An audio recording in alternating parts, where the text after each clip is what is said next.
আগামী ৯ সেপ্টেম্বর হতে যাচ্ছে ডাকসু নির্বাচন। আর এই নির্বাচনকে ঘিরে শিক্ষার্থীরা কি চাচ্ছেন, কেমন লিডারশিপ চাচ্ছেন ডাকসুতে, এবং বিভিন্ন প্রার্থীরা কি বলছেন, চলুন সেটি জেনে আসি। যারা হচ্ছে ভিপিজিএস ক্যান্ডিডেট বা এজিএস ক্যান্ডিডেট আছেন, তাদের মুখ থেকে তো খালি আমি শুনতেছি কি হ্যাঁ নিরাপদ করবো, কিন্তু আসলে রোড ম্যাপটা কি, নিরাপত্তাটা কেমনে নিশ্চিত করবেন আপনি? হ্যাঁ, আপনি বলতেছেন কি হ্যাঁ আপনারা নারীরা ফ্রিলি মুভ করতে পারবে, সবাই হচ্ছে নিরাপদ থাকবে, কিন্তু আসলে কেমনে থাকবে?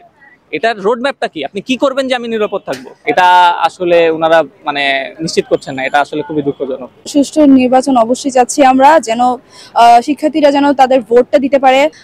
ভোট দেওয়ার জন্য আসলে আমাদের হল কার্ড বা লাইব্রেরি কার্ড বা ভার্সিটি আইডি কার্ড চাচ্ছে, কিন্তু ফার্স্ট ইয়ারে যারা একেবারে নিউ তাদের এখনো সেটা তৈরি হয়নি। সেই জন্য আমরা চাচ্ছি যে পে স্লিপের মাধ্যমে যেন আমরা ভোটটা দিতে পারি, বা যাদের ভোটার কার্ড নাম্বার অলরেডি হলে এসে পড়েছে সেই মাধ্যমে যেন দেওয়া সম্ভব হয়।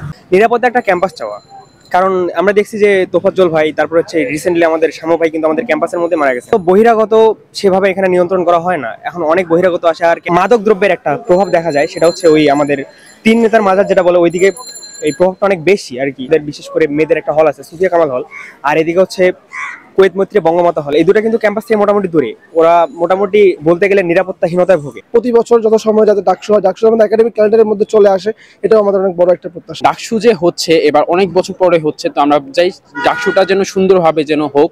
জাতীয় নির্বাচনের কোনো দলীয় শক্তি ক্যাম্পাসে অ্যাটলিস্ট দাপট করতে পারবে না, এই ধারাটা অব্যাহত থাকবে বলে মনে করি। ডাকসু থেকে প্রত্যাশা হলো সম্পূর্ণ একটা সেফ ক্যাম্পাস, যেখানে আমরা সবাই অন্তত নির্দ্বিধায় বাঁচতে পারবো, নির্দ্বিধায় আমরা চলাফেরা করতে পারবো। আমাদের একজন প্রতিনিধি থাকবে যে আমাদের হয়ে ক্যাম্পাসে কাজ করতে পারবে। আমাদের খাবার নিয়ে যারা সমস্যা, এই স্টুডেন্টরা 3 বেলা ভালো মতো খেতে পারে না। এখন যারা দাঁড়িয়েছেন আর কি, তাদের কাছে দাবি থাকবে তারা যেন আমাদের একটা নিরাপদ শিক্ষার্থী বান্ধব একটা ক্যাম্পাস দিতে পারেন, আর সুষম খাবার দেওয়ার জন্য নিশ্চিত করতে পারে। আমাদের যে পড়ালেখার মানটা এখন হচ্ছে শুধু হচ্ছে একাডেমিক জিনিসের, কিন্তু বর্তমান যুগে আমরা যদি বাইরের সাথে তুলনা করি, এখন স্কিল অনেক প্রয়োজন। তো এটার জন্য হচ্ছে এই স্কিলের জিনিসগুলো, যেমন সেমিনার অ্যারেঞ্জ করা, বিভিন্ন কেস কম্পিটিশন অ্যারেঞ্জ করা, এছাড়া হচ্ছে বিভিন্ন যে স্কিল ভিত্তিক যে কাজগুলো হয়, সাংস্কৃতিক হোক, তো এই জিনিসগুলো হচ্ছে যেন আমরা আমাদের অ্যাডমিনিস্ট্রেটিভ থেকে যেন ভালোভাবে সাপোর্ট পাই। বাংলাদেশের সব থেকে বড় একটা ইউনিভার্সিটি, যেটা প্রাচ্যের অক্সফোর্ড হিসেবে খ্যাত, সেখানে গবেষণার মান হইতেছে দুর্বল হওয়ার কারণ হলো বিজ্ঞান চর্চার দিকে মানুষের সুযোগ কম পাওয়া বা ফ্যাসিলিটি কম পাওয়া।